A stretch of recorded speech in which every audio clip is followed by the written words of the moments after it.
Bonjour, je suis Christian Bobo de Château d'Eau et je viens de me débarrasser des corps de ces minables bêtes sauvages. Désormais, il est temps pour moi d'aller chercher de nouveaux bestiaux afin d'avoir de quoi becter cet hiver. Mais tout d'abord, je dois aller changer de nom. Un malfrat me demande de changer mon identité car la sienne apparemment serait trop proche. Il se nomme Alix Gigot. Vous comprenez, c'est assez proche de Christian Lefebvre. Je m'engage donc dans une petite ruelle afin d'accéder à la préfecture. Hé, mon mignon. Comment me parles-tu, traîné? As-tu envie de gober mon phallus pour une piètre rétribution? Oh, vous savez, moi ce que je préfère, c'est avant tout les grosses cartes Pokémon. Je reviendrai vite te chercher, ma belle coquine. Ensemble, nous passerons d'agréables moments jusqu'à la fin de nos jours heureux. Je t'attends, mon brave, courageux et fougueux chevalier. Délivre-moi de ces démons et envolons-nous vers le 7e ciel. À très bientôt. De même.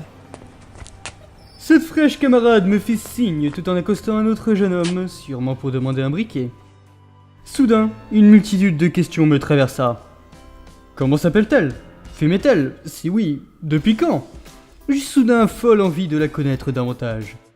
Ainsi, je me promis que je reviendrais chercher ma belle princesse.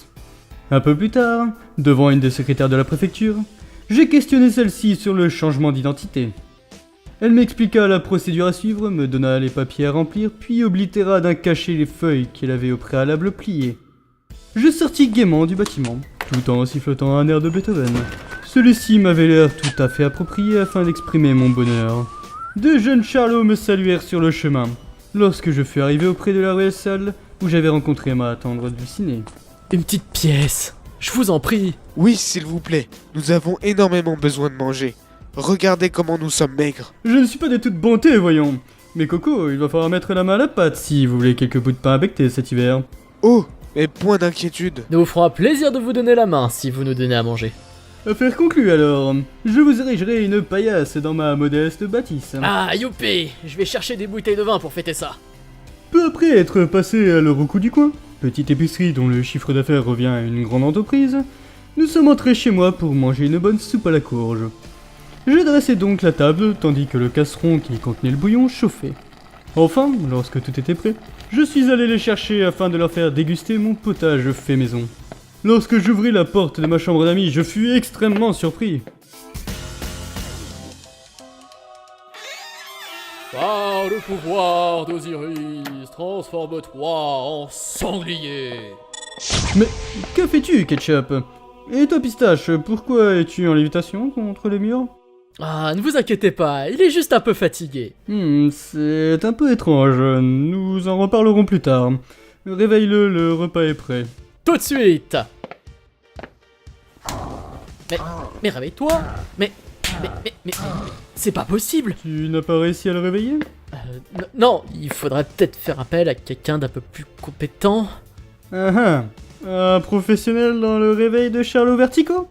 Est-ce une science ou un art? C'est une science. De nombreux centres de formation ont ouvert durant les 10 dernières années afin de créer plus de 2 milliards d'emplois. C'est un projet d'envergure colossale, n'en doutez point une seconde. D'accord, je me renseignerai sur le sujet. Nous avons entendu plus de 4 heures le spécialiste. Durant ce laps de temps, nous avons bu la soupe et mangé quelques friandises. Je donnai une brosse à dents à Ketchup, puis nous avons patienté assis sur 2 chaises en bois.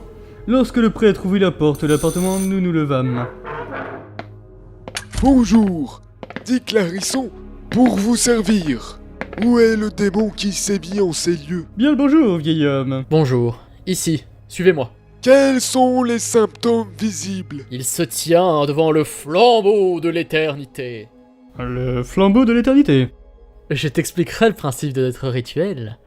Tu verras tout le bien que cela pourra t'apporter. Je sens une odeur nauséabonde provenant de la pièce sur ma droite. Ne serait-ce pas ici? Effectivement, c'est ma chambre d'invité. Peu après notre entrée dans la pièce, le prêtre tituba lors de son 3e pas puis tomba au sol. Il se mit à gesticuler telle une bête assoiffée de désir. Par le pouvoir d'Osiris, transforme-toi en sanglier. Ah, démon! Tu ne nous auras point. Nos âmes sont bien trop pures pour être corrompues.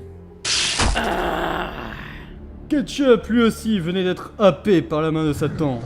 Lorsque soudain, n'ayant plus de solution, je dégommai à l'aide de mon fusil à pompe Ketchup puis Pistache. C'est pas bien ton fusil, bougon. Excusez-moi, je vais tâcher de faire moins de bruit à l'avenir.